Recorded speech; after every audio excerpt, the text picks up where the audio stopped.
श्रीराम समर्थ. संत एकनाथ महाराज कृत भावार्थ रामायण बालकांड अध्याय 19. आता सीतेच्या स्वयंवराची कथा जी आहे ना, ती नाथ महाराज आता पुढे सांगतायत. पुढे बघा.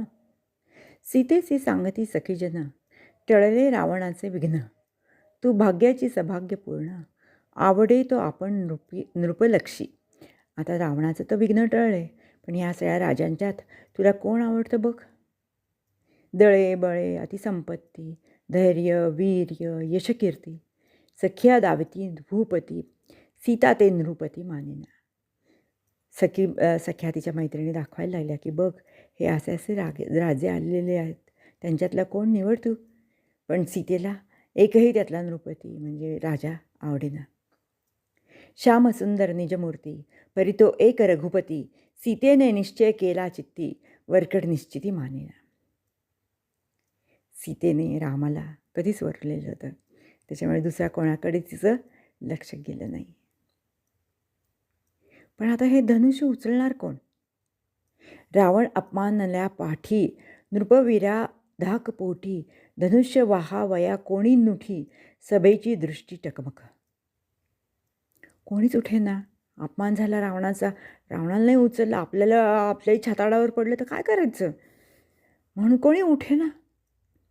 तटस्थ देखुनी सभा मंडप, जनक बोलिला भूपाळ, शिवचापधारी नाही प्रबळ, क्षिती मंडळी निर्वीर.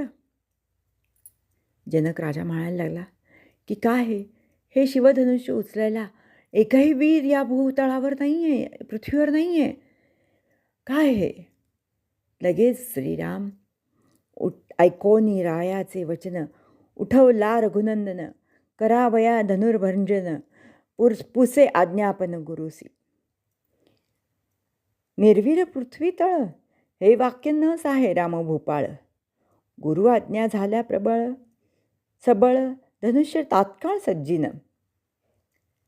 असे तो विश्वामित्रांना म्हणाला की तुम्ही मला आज्ञा करा आणि मी दाखवून देईन की ही पृथ्वी अजून तरी काही निर्वीर झालेली नाही आहे. इथं पण कोणीतरी आहे जो शिवधनुष्य उचलू शकेल, त्याला प्रत्यंचा लावू शकेल. त्याच्यामुळे गुरु आज्ञा जेव्हा तो घ्यायला लागला विश्वामित्रांची, तेव्हा ऐकता आल्हाद विश्वामित्रा, वेगी चाप चढवी रामचंद्रा, नीचावी सुराबिरा नृपवरा, धनुर्धरा सकळांसी. म्हणजे बाकीच्या सुरबिरा हे नाही आहेत त्याच्यात एवढे श्रेष्ठ, हे तू दाखवून दे. त्यामुळे गुरु आज्ञा दिली विश्वामित्रांनी. आता गुरु आज्ञा होता रोकडी, रामचंद्रे घातली उडी, लक्ष्मणे अति तातडी कास काडी घातली.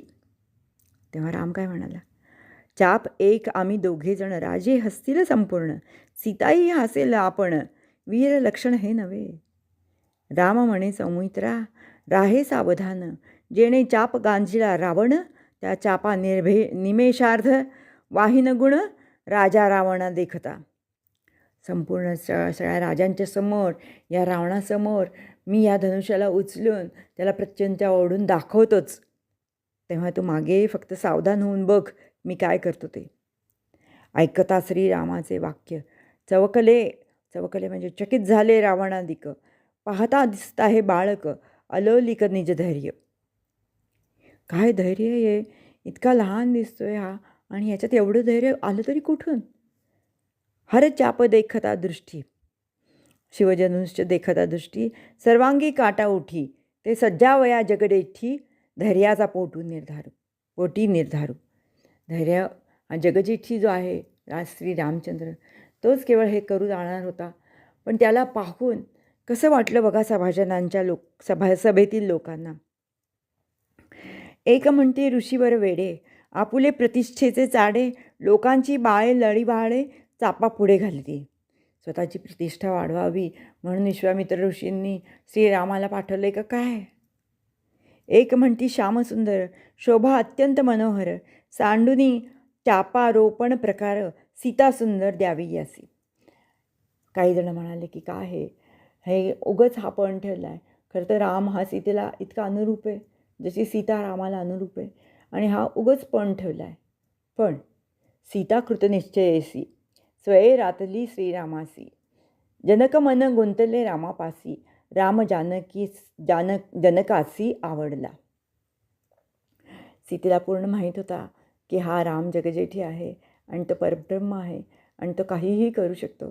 त्याच्यामुळे तिला अतिशय ती शांत होती की तिला हे कळून चुकलेलं होतं की श्रीराम उठला आहे म्हणल्यावर आता तो धनुष्य उचलून दाखवेल. बाप लेकीचे मनोगत श्रीरामापासी एक होतं. त्याच्या स्वरूपाचा इत्यर्थ दोघे लक्षित एकत्वे. आता हे सगुण रूपात जे हे परब्रह्म आले सावळा श्रीराम, तर त्याचे गुणानुवर्णन करताना एकनाथ महाराजांनी सीतेसारख्याच इथे पण जवळजवळ 73 ओव्या घेतल्या आहेत. तर त्या सह्याचं थोडंसं सार म्हणून मी एक सांगते तुम्हाला की रामचंद्र आहे तर सीता चांदणं आहे. राम आभाळ आहे, घननीळ आभाळ आहे, तर सीता धरती आहे. आणि या दोघांचं एकरूपपण कसं आहे ते का मराठी जुनं गाणं आहे ते तुम्हाला दाखवते म्हणून. चांदण्यात या धरणी हसते, चांदण्यात या धरणी हसते, चंद्र हसे गगनी, चांदणे फुलले सीते मनी, चांदणे फुलले सीते मनी. आभाळाचे धरणीवरती, आभाळाचे धरणीवरती, अशीच आहे अखंड प्रीती, अशीच आहे अखंड प्रीती.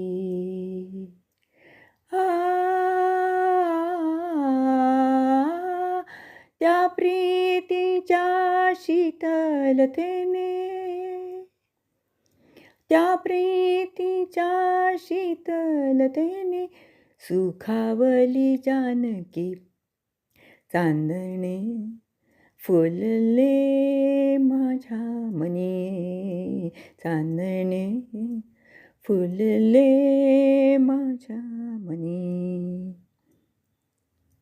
आता हे दोघंजण एकमेकांसाठी कसे आहेत बघा. हां, जेवी सोनियाचे सोनेची कोंदणे, तेवी श्रीरामाची लेणे, हे स्वये सीताचीच लक्षू जाणे, इतरांचे जाणणे दिव्या खद्योद. म्हणजे दिवसा काजवा चमकावा हे जसं दिसतं तसं बाकीच्यांना वाटत असेल, पण श्रीराम कसा परिपूर्ण परब्रह्म आहे हे सीताच जाणू शकत होती. आणि राम पण काय जाणतो बघा, सीतेचे सद्रूपपण स्वय श्रीराम जाणे आपण, श्रीरामाचे पूर्णपण जाणे संपूर्ण स्वय सीता. आता इथं सुद्धा मला एक ओळ आठवते एका गाण्याची की दोघं एकमेकांना कसे जाणत होते, कसे एकरूप होते. त्याची एक ओळ सांगते. तुझा नि माझा एकपणा रे, तुझा नि माझा एकपणा, कसा कळावा शब्दांना, कसा कळावा शब्दांना, तुझा नि माझा एकपणा रे, तुझा नि माझा एकपणा. इथेच आपण 19वा अध्याय संपूयात.